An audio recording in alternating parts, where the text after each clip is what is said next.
जय धन्वंतरी जय आयुर्वेद। तो दोस्तों, आज के इस वीडियो में हम बात करेंगे कि जो हमारे 6 रस होते हैं मधुर, अम्ल, लवण, कटु, तिक्त, कषाय, इनका पंच महाभूतों से कैसे संबंध है, किन किन महाभूतों से मिलकर के कौन सा रस बनता है और कौन सा रस लेने से हमारी बॉडी में क्या परिवर्तन होता है, वात पित्त कफ पर इन पे क्या प्रभाव पड़ता है, इन सब चीज़ों के बारे में आज हम गहराई से जानेंगे।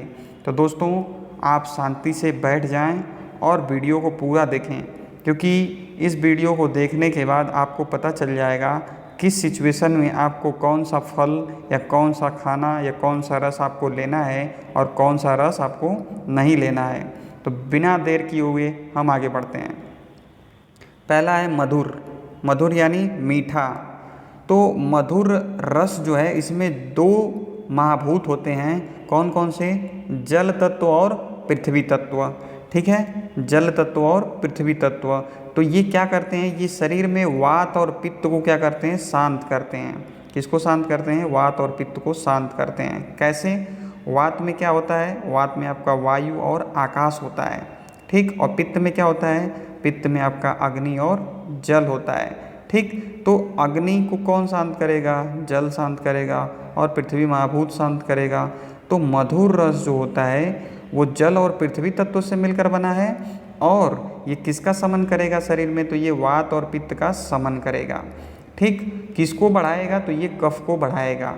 मतलब क्या है? अगर किसी के शरीर में बहुत ज़्यादा गर्मी है, किसी के शरीर में वायु बढ़ी हुई है, मन बहुत शांत है, बेचैन है, तो वो मधुर रस वाली चीज़ों को सेवन करें।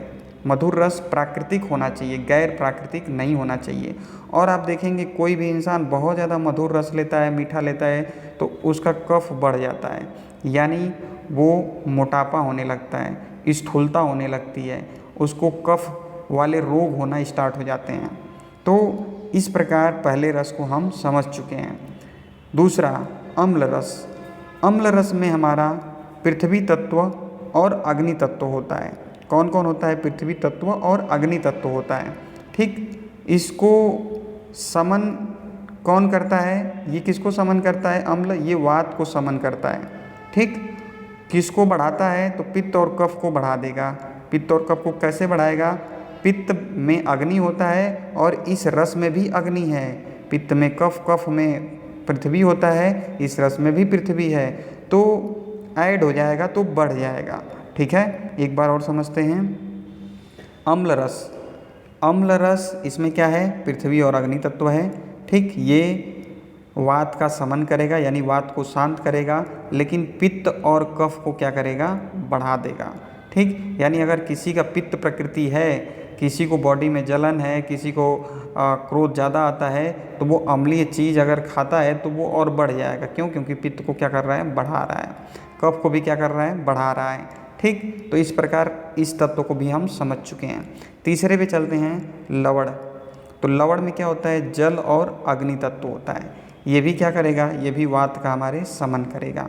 ठीक। यानी वायु को शांत करेगा, लेकिन पित्त और कफ को ये भी बढ़ाएगा, क्योंकि इसमें अग्नि तत्व है तो पित्त को बढ़ाएगा, कफ है, जल तत्व है तो कफ को बढ़ाएगा। ठीक। तो इस प्रकार हम इन 3 रसों को कवर कर चुके हैं। आगे बढ़ते हैं चौथे रस पे, कटु रस। क्या है? कटु रस। तो कटु रस में क्या होता है? वायु और अग्नि होता है। वायु और अग्नि। वायु और अग्नि है, इसमें पृथ्वी तत्व दिख नहीं रहा है, तो वायु अग्नि क्या करेगा? वायु और अग्नि मिलकर के कफ को शांत करेगा। ठीक है, क्योंकि वायु के साथ अग्नि है, तो यानी हवा गर्म है, और हवा गर्म है तो वो क्या करेगी? कफ को तोड़ देगी, कफ को शांत करेगी, लेकिन वहीं पे क्या करेगी? पित्त और वात को बढ़ा देगी। यानी जिसका भी पित्त बढ़ा रहता है, जिसका भी वायु बढ़ा रहता है, वो कटु रस वाली चीज़ों का सेवन न करें। वो लाल मिर्च न खाएं, वो कोई भी तीखा चीज़ न खाएं, वो लवण भी न खाएं, वो अम्ल भी न खाएं। न खाने का मतलब ऐसा नहीं है कि एकदम छोड़ देना है, उसकी मात्रा आपके शरीर के अकॉर्डिंग होनी चाहिए। ठीक है। तो कटु रस में क्या है? वायु और अग्नि है। ये किसको शांत करेगा? कफ को शांत करेगा, लेकिन पित्त और वात को क्या करेगा? बढ़ा देगा। आगे बढ़ते हैं, तिक्त रस। तो तिक्त रस में क्या है? वायु और आकाश तत्व है। वायु और आकाश तत्व है।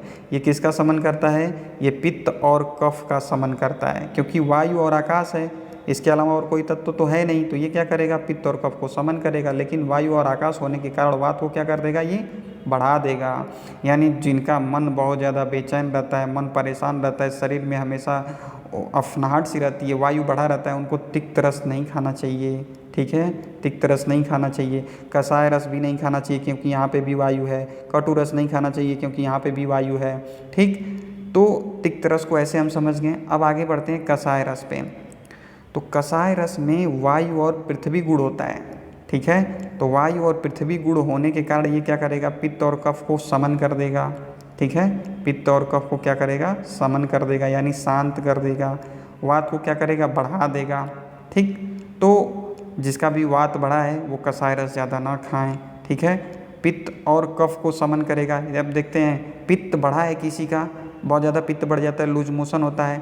ठीक, तो लूज मोशन होता है तो उस लूज मोशन को कम करने के लिए लोग बोलते हैं जामुन की गुठली खाइए, या जामुन की छाल का काढ़ा पीजिए, या फिर अमरूद की पत्तियों को रगड़ के जो छोटी छोटी पत्तियाँ होती हैं उसको खाइए। तो वो क्या करता है, कषाय होता है। तो वो क्या करता है, वायु और पृथ्वी मिल करके पित्त को शांत करता ही करता है और अपान वायु में जाकर के मल को बांध देता है।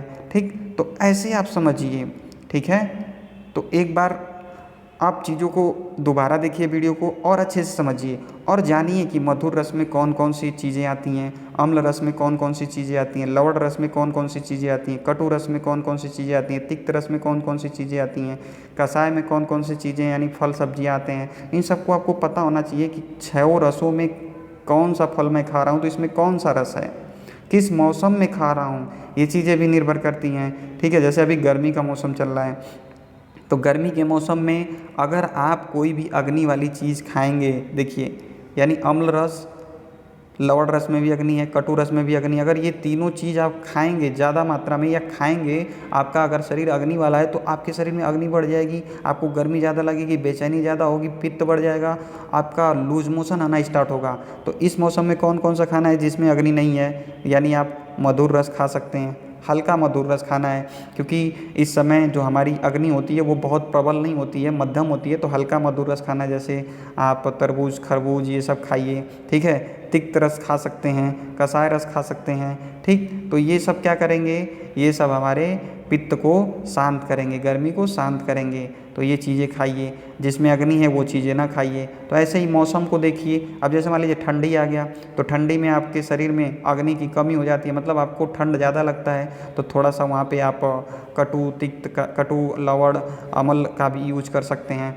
तो ऐसे करके इन रसों को जब गहराई से समझेंगे तो आपको बात और अच्छे से समझ में आएगी। आगे बढ़ते हैं, नीचे क्या लिखा हुआ है नोट में, इसमें 3 रस एक दोष को उत्पन्न करते हैं और 3 रस एक दोष को शांत करते हैं। जब इसको ऊपर अच्छे से स्टडी करेंगे तो आपको क्या समझ में आएगा कि अगर किसी के अंदर वात उत्पन्न हो रहा है तो वो कटु, तिक्त, कषाय वाली चीज़ें ज़्यादा खा रहा है। ठीक, यानी वात कटु, तिक्त, कषाय से ज़्यादा उत्पन्न होगा, वहीं पे मधुर और अम्ल, लवण से वात शांत होगा। बात को समझिएगा कि कटु, तिक्त, कषाय खाएगा तो वात बढ़ेगा, लेकिन मधुर, अम्ल, लवण लेगा तो वात का समन कर देगा। वैसे ही अगर पित्त बढ़ रहा है उसके शरीर में, अग्नि का गुण बढ़ रहा है, तो कटु, अम्ल, लवण खाएगा तो और बढ़ेगा, क्योंकि अभी मैंने बताया ना कटु, अम्ल, लवण में अग्नि है तो वो बढ़ाएगा, लेकिन कषाय, मधुर, तिक्त खाएगा तो उसको शांत करेगा, पित्त को। वैसे ही कफ को क्या करेगा, मधुर, अम्ल, लवण कफ को क्या करेगा, बढ़ाएगा, और कटु, तिक्त, कषाय क्या करेगा, कफ को शांत करेगा। तो दोस्तों वीडियो को 2 बार 3 बार जितनी बार देखना है देखिए, लेकिन इस कॉन्सेप्ट को समझिए। इस कॉन्सेप्ट के समझने मात्र से आप अपनी बॉडी में समझ पाएंगे कि मेरी बॉडी में कौन सा रस बढ़ा है या कौन सा तत्व बढ़ा है, तो आपको कौन सा रस लेना है। ठीक है, तो आशा करता हूँ वीडियो पसंद आया हो, और वीडियो पसंद आया हो तो चैनल को सब्सक्राइब करें, लाइक करें, कमेंट करें, और ऐसे ही ज्ञानवर्धक वीडियो पाने के लिए हमारे चैनल को सब्सक्राइब करें। धन्यवाद दोस्तों।